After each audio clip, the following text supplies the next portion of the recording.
কে বলেছিল মুজিব নাই, মুজিব ছাড়া বাংলা নাই, শেখ হাসিনা আসবে বাংলাদেশ হাসবে স্লোগানে এবার জয়সনের রাজপথ কাঁপালো আওয়ামী লীগের নেতারা।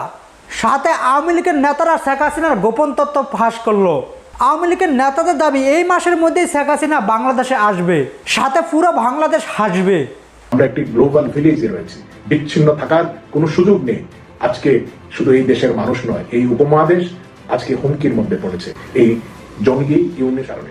আমাদের প্রত্যাশা আমাদের দেশে আগামী 1 মাসের মধ্যেই একটি পরিবর্তন হতে যাচ্ছে এবং এই বিষয়টা নিশ্চিত বঙ্গবন্ধু কন্যা জননেত্রী শেখ হাসিনা ইনশাআল্লাহ মার্চ মাসের পূর্বেই বাংলাদেশে আসবে। আওয়ামী লীগের নেতাদের অল্প অল্প লোক মিছিল করতে করতে এটা যেন এক মহাসমুদ্রে পরিণত হয়েছে। 5 আগস্টের পর থেকে আওয়ামী লীগের নেতাদের দরমার গুমকর গ্রেপ্তারে আওয়ামী লীগ যেন ধৈর্যের বাঁধ হারিয়ে ফেলেছে। তাই তো বাংলাদেশের যে কোনো প্রান্তে যে কোনো সময় আওয়ামী লীগের নেতাদের বিক্ষোভ মিছিল।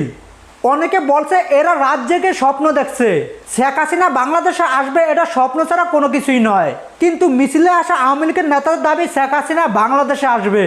শেখ হাসিনা শূন্যতা আমরা এখন ভোগ করতেছি, সাথে সাধারণ জনগণ এমনকি পুরো বাংলাদেশ শেখ হাসিনা শূন্যতা ভোগ করতেছে। তাই তো পণ্যের দাম দিন দিন বেড়ে যাচ্ছে। কোনোভাবে ইউনূস সরকার পণ্যের দাম কমাতে পারছে না, এটাই ইউনূস সরকারের ব্যর্থতা।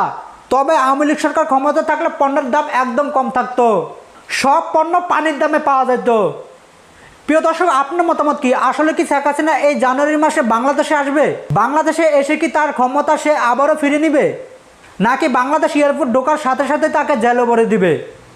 আপনার মতামত আমাদের ভিডিওর নিচে থাকা কমেন্টস বক্সে জানাবেন। তারই সাথে জনস্বার্থে এই ভিডিওটি শেয়ার করে দিবেন। সকলে ভালো থাকবেন, সুস্থ থাকবেন। আল্লাহ হাফেজ। আসসালামু আলাইকুম রহমতুল্লাহি ওয়া বারাকাতুহু।